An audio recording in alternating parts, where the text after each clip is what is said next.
Muy buenas noches, bienvenidos a la Vuelta al Mundo de France 24. Yo soy Elena Lozano y todo lo que verá a continuación es noticia. Iniciamos. Avanza en el Caribe colombiano la cuarta cumbre de la CELAC y la Unión Europea con notables ausencias y cancelaciones de líderes latinoamericanos y europeos. El presidente de Colombia, Gustavo Petro, llamó a enfrentar autoritarismos con la construcción de un faro democrático de la humanidad. El presidente de Bolivia, Rodrigo Paz, eligió a los integrantes de su gabinete, según dijo, con base en su trayectoria profesional y meritocracia. En el acto de posesión, el mandatario de centro derecha llamó a sus ministros a transformar el Estado y darle servicio al pueblo. Este lunes, un mandatario sirio visitará por primera vez la Casa Blanca. Será el presidente de facto, Ahmed al-Sharaa, quien protagonice el momento histórico junto a Donald Trump. El encuentro ocurre después de que al-Sharaa fuera retirado de la lista de terroristas de la Unión Americana. La campaña del socialdemócrata Zoran Mamdani, quien ganó la alcaldía de Nueva York el pasado martes 4 de noviembre, estuvo atravesada por la desinformación.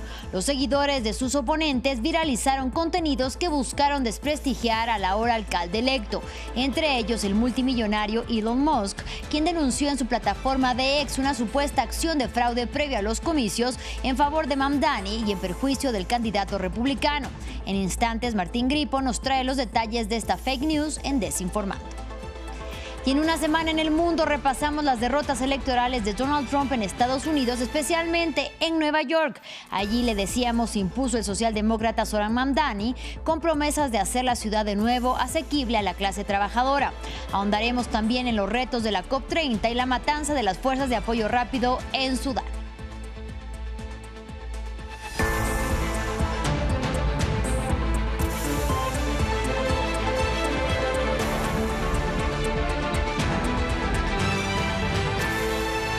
Iniciamos en Colombia. Santa Marta, en el Caribe colombiano, es escenario de la cuarta cumbre de la Comunidad de Estados Latinoamericanos y Caribeños, la CELAC, y la Unión Europea, que avanza este domingo con notables ausencias y cancelaciones de líderes latinoamericanos y europeos. En la inauguración, el presidente de Colombia, Gustavo Petro, llamó a enfrentar autoritarismos con la construcción de un faro democrático de la humanidad.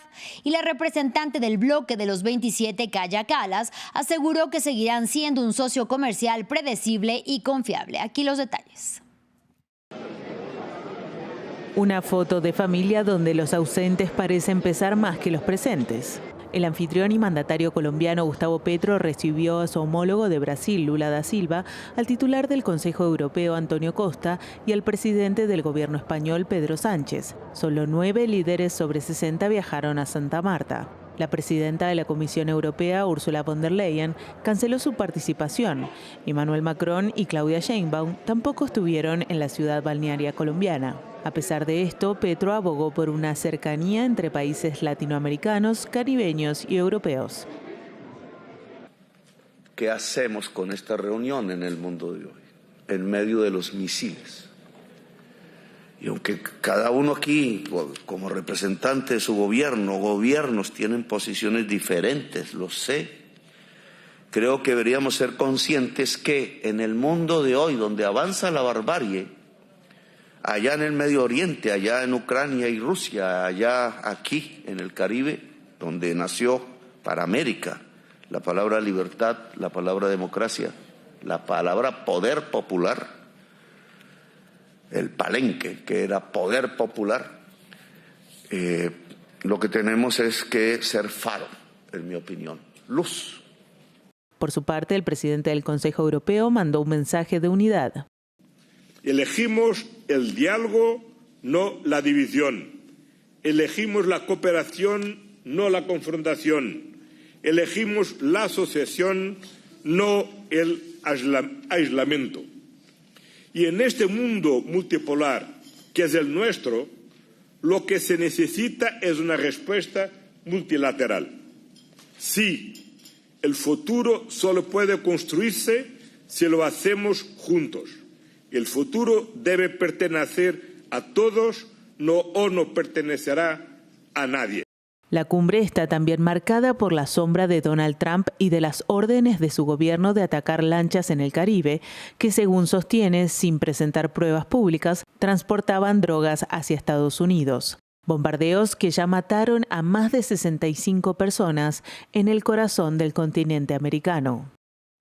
Seguimos en Latinoamérica. El presidente boliviano Rodrigo Paz eligió a los integrantes de su gabinete, según dijo, con base en su trayectoria profesional y meritocracia. En el acto de posesión, el mandatario de centro derecha, que el sábado asumió como líder del país andino, llamó a sus ministros a transformar el Estado y darle servicio al pueblo.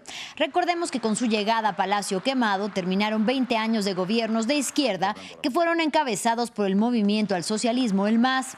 Paz, tras el acto con su gabinete, lideró una caravana de cisternas para abastecer gasolina y diésel que busca incrementar la oferta de combustibles y terminar con las largas filas provocadas por la escasez en los últimos meses. Escuchemos. Ustedes son hombres de bien, son capaces, tienen formación, tienen conocimiento de sus áreas, tienen conocimiento de la patria, pero no son sus méritos en sí. Es la voluntad del pueblo que se expresa a través de la fe del Estado, y es el Estado que les genera este espacio, representando la voluntad popular para poder ejercer.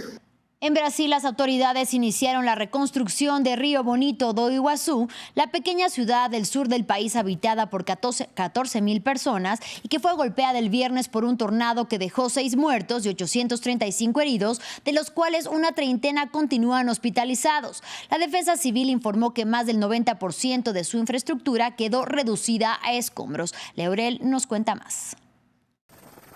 Con más del 90% de los edificios en ruinas, las autoridades del estado brasileño de Paraná se enfrentan a un intenso trabajo para reconstruir Río Bonito do Iguazú. Después del mortal tornado que arrasó la zona el viernes, al menos 13,000 personas resultaron afectadas y más de 1,000 quedaron sin hogar. Hoy nuestro principal objetivo es comenzar a limpiar la ciudad, retirar los escombros y, sobre todo, evaluar los daños y las pérdidas para poder proporcionar rápidamente recursos financieros a la población y a los empresarios y, en última instancia, restablecer la normalidad en el municipio. Además del envío de equipos humanos y materiales, el gobernador del estado de Paraná presentó a consideración del legislativo regional un proyecto de ley que permitiría entregar directamente a los damnificados y no a entidades los recursos de un fondo de emergencia. Entre tanto, más de 30 máquinas trabajan día y noche en la limpieza y retirada de los escombros dejados por los vientos que alcanzaron los 250 kilómetros por hora. Se trata de una catástrofe sin precedentes, al menos en la historia reciente. Es tan grave que nos está costando identificar las zonas afectadas y las víctimas debido a la magnitud de la devastación. Casualidad o no, el tornado surgió a solo 2 días del inicio en la ciudad amazónica de Belén de la COP30, en la que se analizarán medidas globales de adaptación ante la multiplicación en todo el mundo de fenómenos extremos como consecuencia del cambio climático. En más información, este lunes tendrá lugar una visita histórica en la Casa Blanca. El presidente de facto sirio Ahmed al-Shara se convertirá en el primer líder de Siria en visitar la residencia presidencial en Washington, D.C., en una visita oficial. El encuentro entre Donald Trump y quien derrocara en diciembre pasado a Bashar al-Assad ocurre después de que fuera retirado de la lista de terroristas de la Unión Americana y de que el Consejo de Seguridad de las Naciones Unidas levantara las sanciones que mantenía contra Siria. Para hablar sobre el tema, saludo con mucho gusto a Leila Mohana, quien es economista y especialista en relaciones internacionales y política internacional. Además, es miembro del COFEI y del Departamento de Medio Oriente. Gracias por la comunicación y bienvenida. Muchas gracias, Elena. Buenas noches. Buenas noches. Pues la visita en sí misma marca un giro significativo en la política exterior. Según su análisis, entonces, ¿qué factores podrían definir la hoja de ruta en la relación bilateral entre Siria y Estados Unidos? Bueno, esta reunión, en primer lugar, simbólicamente es absolutamente relevante. Como bien decías recién, la primera visita de un presidente sirio a la Casa Blanca en un contexto complejo. Creo que es una manera también de darle cierta legitimidad a un gobierno que llegó a través de un golpe de Estado derrocando a Bashar al-Assad en diciembre del 2024. Por eso decimos siempre que es una presidencia de facto, no han habido elecciones, aún no se han hecho algunas reformas políticas que están a la espera de hacerse en pos de reunir a la comunidad, a toda la sociedad siria detrás de un nuevo liderazgo que realmente sea representativo de todas las comunidades, de las diversas comunidades que conviven en el territorio sirio.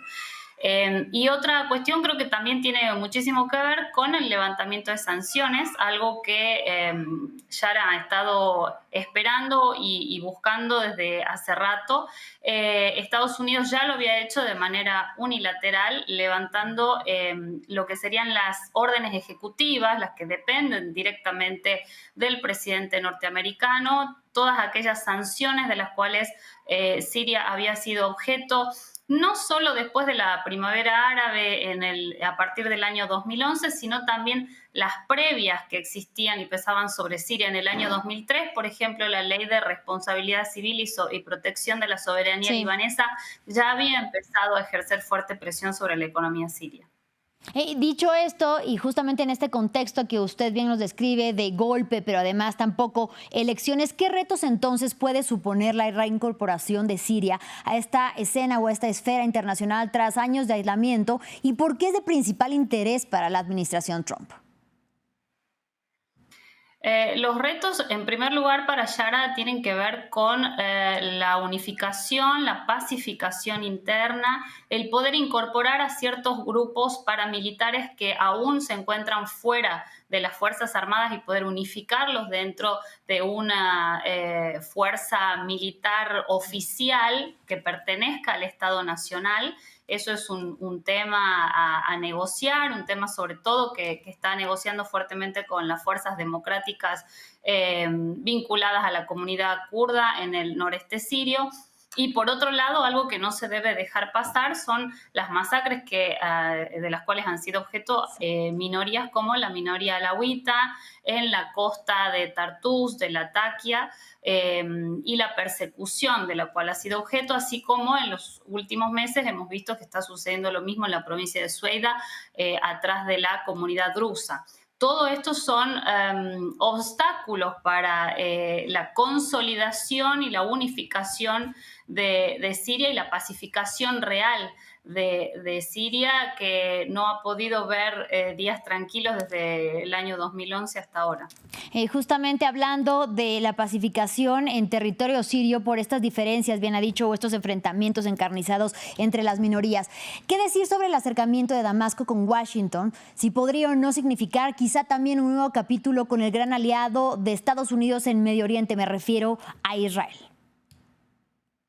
Sí, antes una pequeña corrección. No son enfrentamientos entre minorías étnicas, sino persecuciones directas sobre algunas minorías vinculadas a algunas fuerzas o brigadas paramilitares y hasta fuerzas del propio gobierno de Yara detrás y en contra de la minoría alawita, la minoría drusa y algunas otras que han sido objeto de violencia.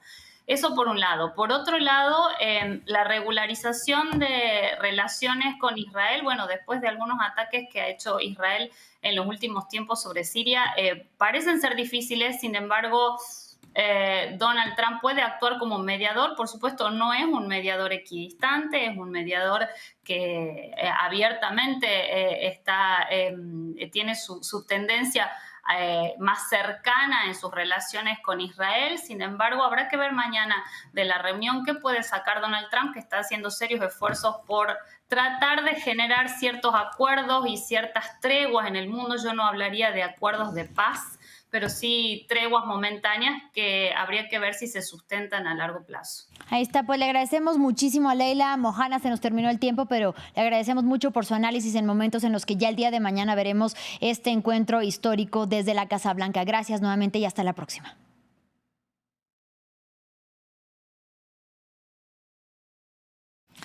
Y continuamos en Estados Unidos. El cierre de gobierno shutdown llegó a su día número 40 y con él sigue por tercer día consecutivo la cancelación y los retrasos de vuelos a falta de controladores aéreos. Estamos hablando de 2.100 vuelos cancelados y 7.000 retrasos. Mientras tanto, congresistas republicanos y demócratas se reúnen desde este sábado en calidad de urgencia para intentar llegar a un consenso sobre el financiamiento. Finalizamos en Alemania. El ambiente festivo ya se siente en Berlín. Al ritmo de los villancicos, los habitantes de la ciudad patinan en pistas de hielo iluminadas con luces y decoradas con pinos. Y es que sin importar que todavía es noviembre, ahí ya llegó la Navidad. Una celebración que reúne a familiares y amigos en torno a una instalación artística llamada Forest Winter Lights, que significa bosque, invierno y luces.